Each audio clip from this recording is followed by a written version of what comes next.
journal vous est offert par le FPI, Fonds des promotions de l'industrie, votre partenaire privilégié pour la réussite de vos projets.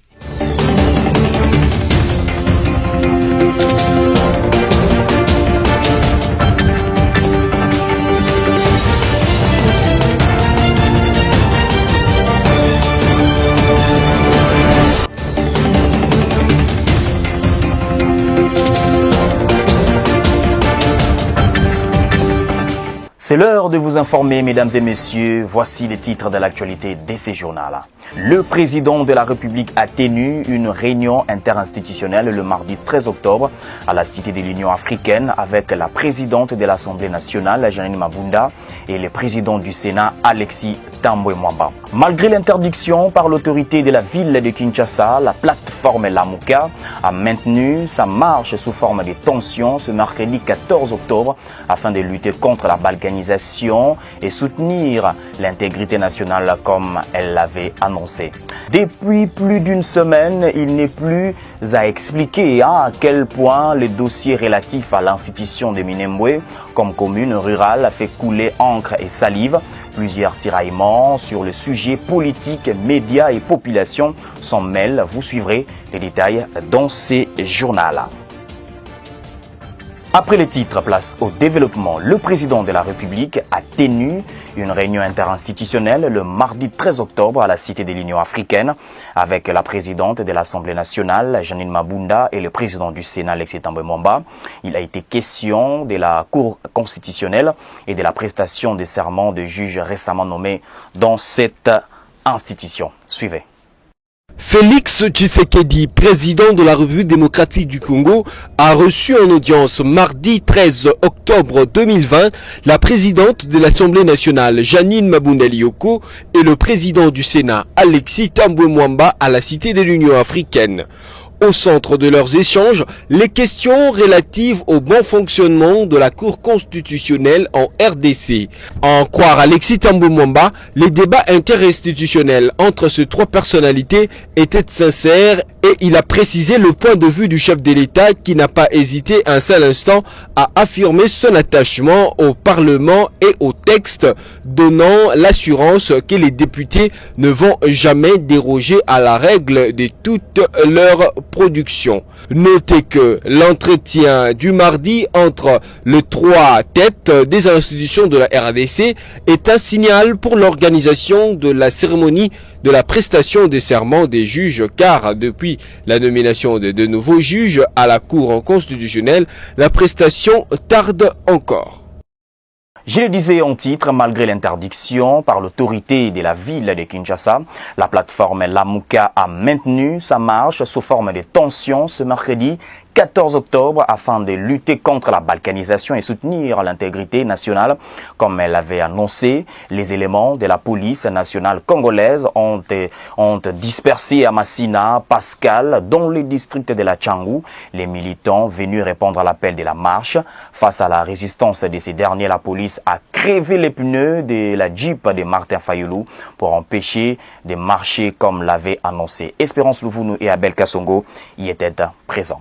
Malgré l'interdiction de la marche de la coalition Lamuka du 14 octobre 2020 par le gouverneur de la ville de Kinshasa, Jean-Tini Ngobila Mbaka, le nouveau coordonnateur de cette plateforme, Martin Fayoulou, a décidé de la réaliser depuis le district de la Tchangou où la marche a commencé. Fayoulou et ses collaborateurs ont fait face à une résistance policière qui n'a pas laissé un seul instant au président du parti SID de poursuivre la marche avec sa cohorte. C'est au niveau de la 18e rue dans la commune de Limete que le chef du commissariat urbain de la police nationale congolaise a décidé de crever le pneu de la Jeep transportant Martin Fayoulou pour mettre un terme à la marche. Le coordonnateur de la coalition Lamuka, à son tour, a décidé de ne plus continuer jusqu'à la réparation de son véhicule dont la solution a été l'achat de nouveaux pneus. Rappelons que cette marche a été initiée par Martin Fayoulou pour défendre l'intégralité du territoire national et faire échec à ce qu'il qualifie des grands pas vers la balkanisation de la RDC après l'installation du bourgmestre de la commune de Minembwe par le ministre Rubérois. Depuis plus d'une semaine, il n'est plus à expliquer à quel point le dossier relatif à l'institution des Minembwe comme commune rurale fait couler encre et salive. Plusieurs tiraillements sur le sujet, politique, médias et population s'en mêlent. Alors, jusqu'où irait cette feuilleton sans fin? Tentative de réponse dans cet élément. L'affaire installation d'un bourgmestre à la tête de la commune rurale des Minembwe continue à défrayer la chronique politique en République démocratique du Congo.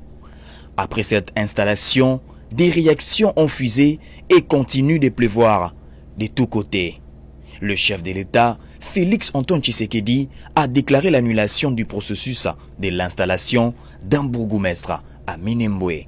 Ce feuilleton des Minembwe suscite des appréhensions et fait couler encre et salive dans la mesure où la majorité de ses habitants sont des Congolais tutsis rwandophones et qu'il est lié au danger de balkanisation de la République démocratique du Congo. Il est même dit que les miliciens de ces rwandophones sont en conflit avec les groupes armés d'autres communautés. Il résulte des débats sur cette question que le ministre de la décentralisation et réforme institutionnelle l'a expliqué par une préparation et que la décision est venue du ministre provincial de l'intérieur du Sud Kivu.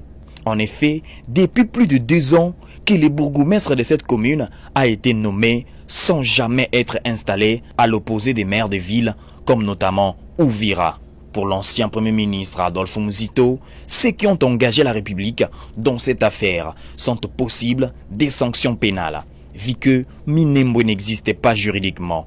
Il a cité son décret qui, comportant les statuts des villes et des communes à certaines agglomérations du Sud Kivu, a-t-il fait remarquer Minembwe ne se trouvait pas sur la liste. Un décret que son successeur, Matata Ponyo, a abrogé l'année suivante avant de surseoir, en 2015, l'exécution de certaines dispositions des décrets du 13 juin 2013. Cependant, le 30 mai 2018, le Premier ministre Bruno Tshibala, sur proposition du ministre Henri Mova et Azarias Roberrois, avait décidé de lever la surseillance de l'exécution des propositions de tous les décrets susvisés. Visiblement, la question des Minembwe est encore vive dans la classe sociopolitique du pays. Dossier à suivre. À la primature, le comité conjoncture économique dirigé mardi 13 octobre par le Premier ministre Sylvestre Ilunga Ilunkamba a noté que la situation économique est sous contrôle. Selon le vice-premier ministre, ministre en charge du budget, Jean Baudouin Maillot, il y a une stabilité sur le marché des changes. Suivez. C'est une nouvelle livrée à l'issue de sa réunion hebdomadaire que préside habituellement le Premier ministre Sylvestre Ilunga Ilunkamba. On retient du compte-rendu de la séance de travail fait par le vice-premier ministre, ministre en charge du budget, Baudouin Maillot, qu'une partie du dit appui constitué en dons et prêts sera libérée en cours de ce mois d'octobre 2020 et l'autre en 2021. À ce stade, nous avons aussi pris acte, et le gouvernement l'avait déjà annoncé, de l'appui budgétaire de la BAD, la Banque africaine de développement, autour de 142 millions de dollars, dont une partie sera libérée effectivement au courant de ce mois et l'autre en 2021. Il y a une partie qui est un don et une autre partie constituée de prêts.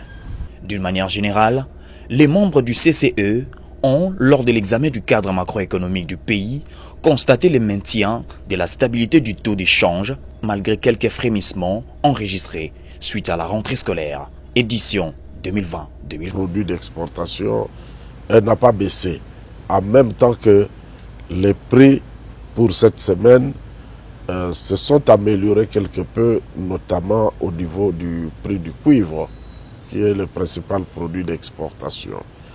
Donc le ministre rassure que le secteur dont il a la charge se porte bien, tant au niveau de la production qu'au niveau de cours d'échange, de cours plutôt sur le marché international.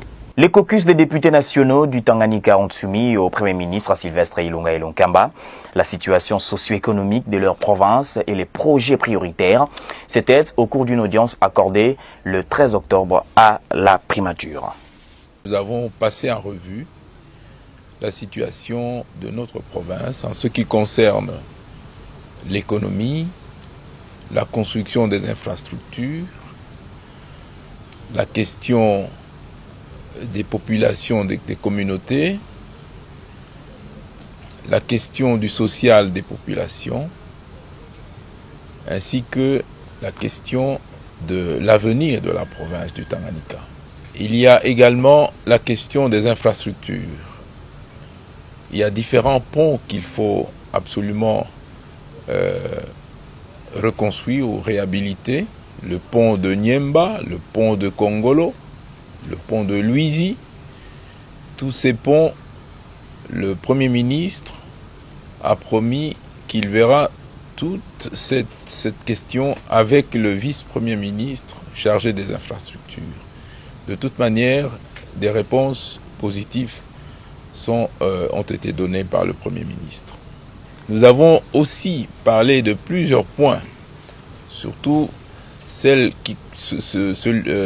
qui concerne le paiement de 2 millions de dollars, la contrepartie de la République démocratique du Congo, sur la question du conflit entre la Zambie et la RDC.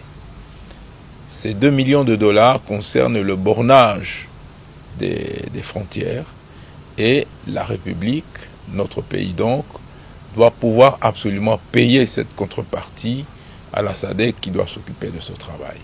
Le Premier ministre a également promis que ce paiement sera exécuté. Enfin, nous avons vu avec le Premier ministre la question des déplacés suite aux catastrophes. Les réponses ont été données également, ainsi que la question du quai de Moba essentiellement, dont la réponse sera donnée dès que les lignes budgétaires seront ouvertes. Voilà plusieurs points dont nous avons parlé avec le Premier ministre et nous rentrons satisfaits. En plus bref, l'ancien président de la République, Joseph Kabila, et autorité morale du Front commun pour le Congo FCC, a eu un tête-à-tête au Congo central avec l'ancien président du Sénat, Léon Kengo Adondo. Les deux personnalités ont évoqué des sujets d'intérêt national. Coronavirus en RDC, 63 cas confirmés, 5 décès et 57 nouvelles personnes guéries. Selon les bulletins quotidiens du comité multisectoriel de la riposte du mardi 13 octobre. Suivez. Dans son bulletin de mardi 13 octobre 2020, le secrétariat technique du comité multisectoriel chargé de lutte contre le coronavirus indique 63 nouveaux cas confirmés contre 5 décès et 57 personnes guéries. Parmi les cas infectés, on compte 33 au Nord Kivu, 15 à Kinshasa, 7 au Congo central, 4 en Ituri, 3 dans le Haut-Katanga et une personne dans la province du Haut-Touélé. Et ce, sur l'ensemble de 224 échantillons testés. Les activités de la riposte restent toujours paralysées suite au mouvement de grève enclenché par les corps soignants depuis le 24 septembre dernier. Le test de Covid-19 demeure gratuit pour toutes les personnes vivant au pays et payable pour les personnes voyageant en dehors des frontières nationales. La RDC compte à ce jour 21 provinces touchées par ce fléau avec un cumul de 10 935 personnes déjà contaminées. Direction le ministère de la Culture et des Arts, où il y a eu une cérémonie de signature du protocole d'accord entre les collectifs des artistes et des culturels CAC et les 10 ministres dans le cadre de la 2e biennale culturelle de la République démocratique du Congo. Stella Chema signe ces reportages. Il s'est tenu au cabinet du ministre de la Culture et des Arts un point de presse sur le programme des cérémonies de signature du protocole d'accord entre les collectifs des artistes et des culturels CAC et les 10 ministères dans le cadre de la 2e biennale culturelle de la RDC ce mercredi 14 octobre 2020. La biennale culturelle est un produit culturel, un rendez-vous des artistes congolais où l'on trouve des échanges et des formations. Ce forum est mis au point sous le leadership politique et managérial de son Excellence, Monsieur le ministre Jean-Marie Lokonji Kinkuni. Prenant la parole, le directeur des cabinets du ministre a expliqué pourquoi ce ministère soutient cet événement culturel. Dénuement total du secteur culturel. Dénuement, pas uniquement sur le plan matériel et financier, mais dénuement aussi sur le plan de la réflexion.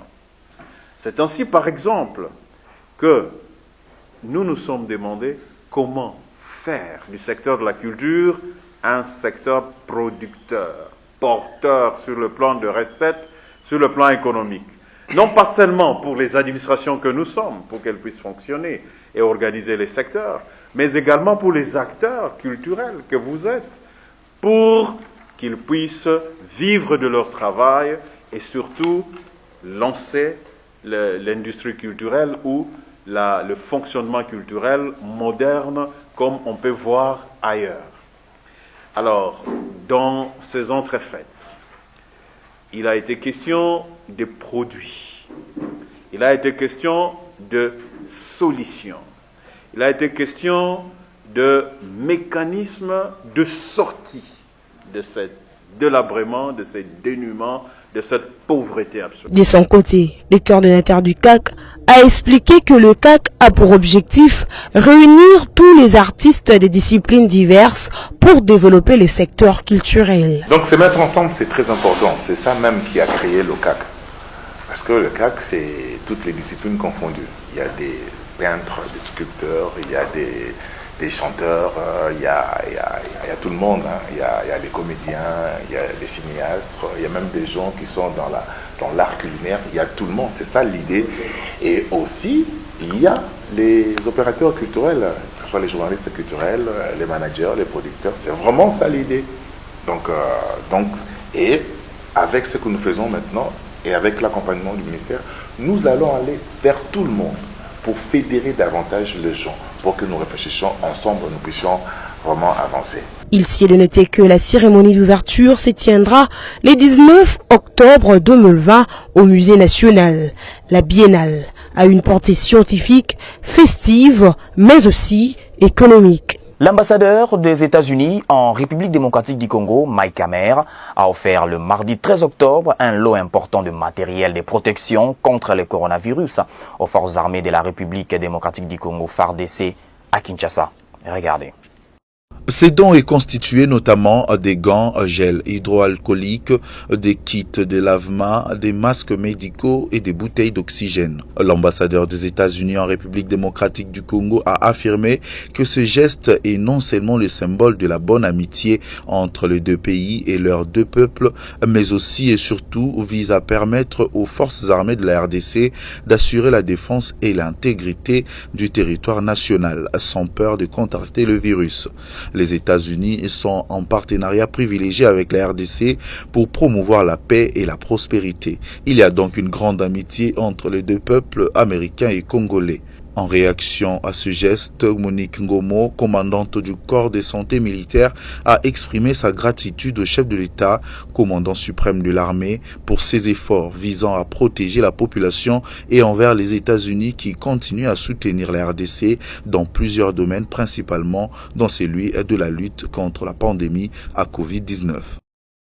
Reprise annoncée pour ce mercredi 14 octobre de la production des carats des diamants à la société minière des Bakwanga Miba, en acronyme, dans la province du Kasaï oriental. Cette reprise de la production intervient après plusieurs années d'arrêt d'activité. Sophia Zaourati. C'est Paulin Lukusa, le directeur général intérimaire de la minoterie des Bakwanga, qui l'a évoqué depuis le lundi 12 octobre lors d'un entretien avec les cadres et agents de cette entreprise spécialisée dans la production du diamant. Selon lui, cette production se fera avec les concentrés qui étaient gardés dans le pipeline lors de l'arrêt des activités. Paulin Lukusa, puisque c'est de lui qu'il s'agit, a saisi cette opportunité pour sensibiliser les agents et cadres de son entreprise à pouvoir travailler afin d'atteindre les objectifs assignés par la MIBA. tout en leur rappelant que l'entreprise venait de consentir des sacrifices en payant 2 mois d'arriérés des salaires sans pouvoir produire. À savoir, les agents de la minoterie des Bakwanga comptent plusieurs dizaines de mois d'arriérés de salaire. C'est grâce au financement du gouvernement central congolais sous l'ordre de 5 millions de dollars américains que la minoterie des Bakwanga a été relancée. Direction le Sud Kivu pour parler coronavirus. Les malades sont bien prises en charge, rassure le ministre de la Santé provinciale Cosmos Bichicha. C'est un reportage de Ramazani Saloumou. Le ministre provincial de la Santé au Sud Kivu rassure que les 4 cas de Covid-19 confirmés samedi dernier en province sont bien pris en charge par les équipes de riposte. Le mardi 13 octobre 2020, Cosmo Bichicha a indiqué que les membres de leur famille ont aussi été mis à quarantaine. La semaine passée, nous avons enregistré 4 nouveaux cas. Les 4 nouveaux cas sont actuellement pris en charge et leur état de santé est bien suivi par nos équipes. Leurs membres de famille sont également mis en quarantaine pour éviter des contacts avec d'autres personnes, dit-il. Le ministre Cosmo Bichicha insiste sur le respect de mesures barrières pour définitivement éradiquer cette pandémie dans la province du Sud Kivu. Pour lui, la population ne doit pas baisser le bras étant donné que ces nouveaux cas sont de maladies infectées locales. Signalons qu'en RDC, depuis le début de la pandémie déclarée le 10 mars 2020, la province du Sud Kivu a déjà comptabilisé 311 cas confirmés, loin derrière le Nord Kivu qui compte 991 cas. L'Office congolais de contrôle succursale de Bukavu dans le Sud Kivu s'est doté d'un laboratoire environnemental mobile. C'était au cours de la cérémonie de remise et reprise à la direction provinciale de cette institution. Regardez. C'est avec admiration que les agents et cadres de l'OCC Bukavu ont accueilli ces laboratoires environnemental mobiles pendant la cérémonie des remises et reprises. L'acte posé par la direction générale, c'est à la grande satisfaction de tous les agents. Aussitôt, les directeurs provinciaux AI de l'OCC et d'autres partenaires ont inspecté l'engin climatisé et doté d'une autonomie d'énergie. Une Jeep tout-terrain 0 km avec à son sein tout un éventail d'appareils de terrain dans les domaines de la détection et analyse de l'eau et du sol. Avec cet équipement-là, l'OCC va rendre un bon service, d'effectuer des contrôles in situ. Nous vous promettons que ce matériel, nous allons le gérer en beau père de famille. Échantillonneur automatique, pH mètre, photomètre, sonomètre, détecteur multigaz et des frigos de 156 et de 17 litres, autant d'appareils et autres réactifs des laboratoires qui vont accroître à coup sûr l'efficacité de l'OCC dans le domaine du contrôle environnemental. Les partenaires étatiques et non étatiques sont satisfaits. Le ministère et la division provinciale de l'environnement remercie la hiérarchie de l'OCC pour avoir accordé le matériel. C'est pour nous aider à bien contrôler les aspects environnementaux dans notre milieu. Cet outil, je pense que ça ne va pas se limiter seulement à Bukavu. Nous avons vu comment les eaux sont polluées par les exploitations minières et nous vous rassurons notre collaboration. C'est donc un motif de fierté au sein de l'OCC, direction de l'Est.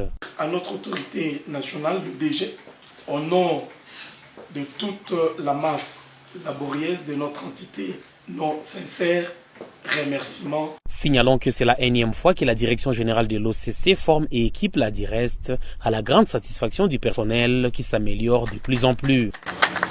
À Kinshasa, tout le monde se plaint des embouteillages, monnaie courante sur les routes et artères. Pour essayer d'y faire face, le commissaire général de la police nationale congolaise, ville de Kinshasa, Silvano Kasongo, s'est présenté mardi 13 octobre au tronçon du boulevard du 30 juin, compris entre Kintambo Magasin et le carrefour appelé rond-point Sosimat. Plus de détails avec Christelle Genda.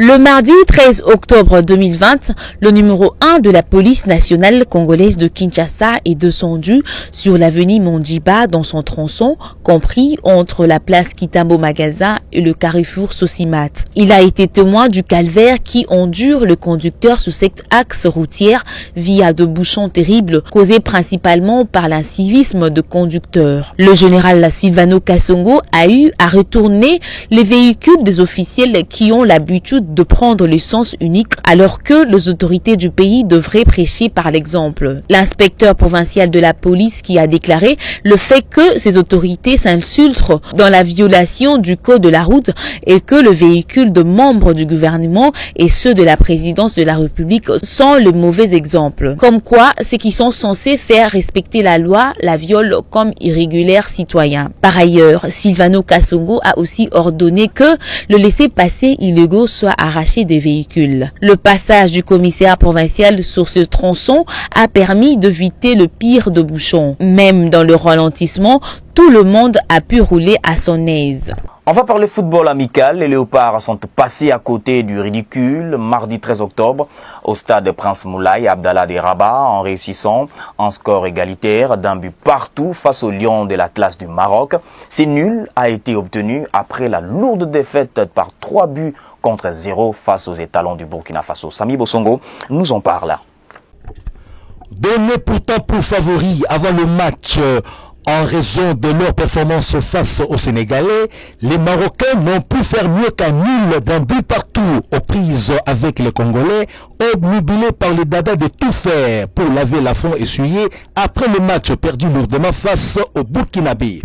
Au terrain du complexe sportif Prince Moulay Abdallah à Rabat, où ce combat de feu va être organisé mardi 13 octobre, les Léopards se sont montrés plus volontaires, tenant tête et rendant le coup aux Lions d'Atlas. Équilibre entre les deux sélections en termes d'attaque et de défense durant les 2 mi-temps de la rencontre, au terme de laquelle chaque sélectionneur a estimé avoir été en mesure de battre l'autre. Yohan Wissa du FC Lorient en première ligue française, buteur à la 60e minute du côté congolais, sélectionné pour la première fois parmi les Léopards A, a ouvert son compteur but dans l'équipe nationale.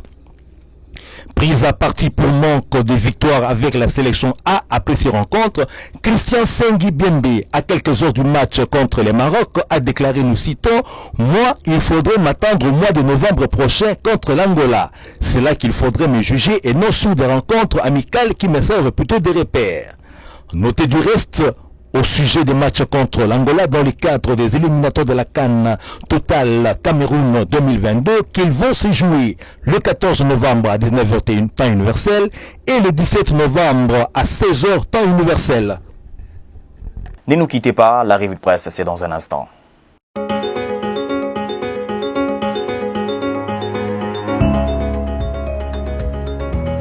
Bienvenue à la revue de presse de ce mercredi 14 octobre 2020.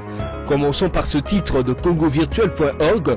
ISTA, la coordination estudiantine, lance son programme scientifique. La coordination estudiantine de l'Institut supérieur des techniques appliquées ISTA a lancé mardi 13 octobre 2020 son programme scientifique dénommé Café, Innovation, Entrepreneuriat et Technologie. Cette journée a été organisée sous le haut patronage du ministre de l'Enseignement supérieur et universitaire et sous la coordination du comité de gestion de l'ISTA Kinshasa, chapeauté par son directeur général, le professeur Pierre Kassengedia Moutoumbe, en collaboration avec l'Office de promotion des petites et moyennes entreprises. Elle a connu la participation de la vice-ministre de l'ESU qui est venue encourager les étudiants dans cette nouvelle initiative d'innovation, entrepreneuriat et création d'emplois. Poursuivons avec Forum des As qui note en grand titre prestation de serment de 3 nouveaux juges face à Fachi, Mabunda et Tambo Mwamba opposent les textes. Revoici la controverse sur les ordonnances présidentielles nommant les hauts magistrats. Cette fois-ci, les débats a quitté l'agora politique et les cercles d'initiés aux acarnes juridiques pour s'installer au sommet de l'État. En témoignage, la rencontre d'hier à la Cité de l'Union africaine entre le chef de l'État et les présidents de 2 chambres du Parlement. En jeu, baliser la prestation de serment de 3 nouveaux juges récemment nommés à la Cour constitutionnelle. Problème, ces nominations ne sont pas du goût du FCC hyper majoritaire à l'Assemblée nationale comme au Sénat. Or, constitutionnellement impossible d'organiser la prestation des serments, premier acte d'entrée en fonction sans la présence de 2 chambres.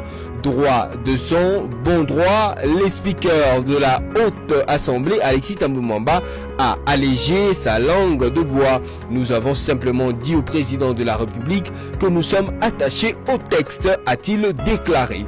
Bouclons cette revue de presse avec Okapi.net qui écrit Nord Kivu, début de la table ronde Ensemble pour Béni. Les travaux de la table ronde sur la stabilisation de la région des Béni dans le cadre du programme Ensemble pour Béni ont démarré mardi 13 octobre dans la ville de Béni. Le but du projet est de stabiliser la zone des Béni, longtemps victime des affres de la guerre. Pendant 3 jours, les participants vont évaluer les avancées du dit projet et proposer d'autres stratégies pour sa pérennisation.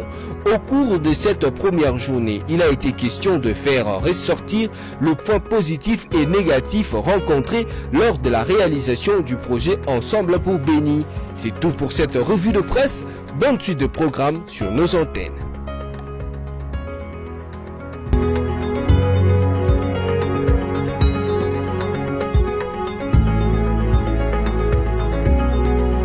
Voilà, on passe au rappel des titres.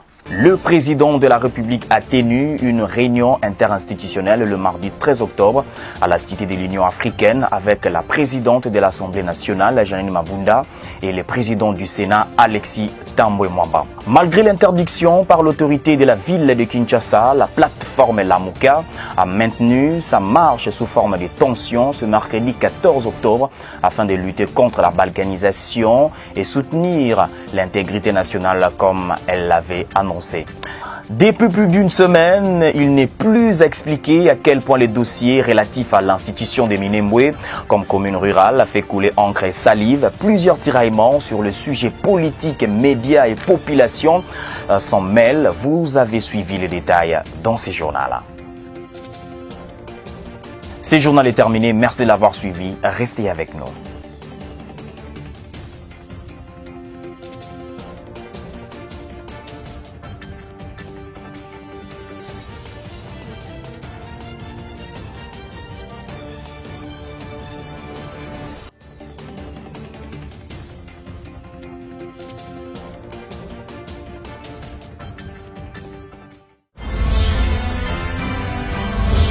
Ce journal vous a été offert par le FPI, Fonds des promotions de l'industrie, votre partenaire privilégié pour la réussite de vos projets.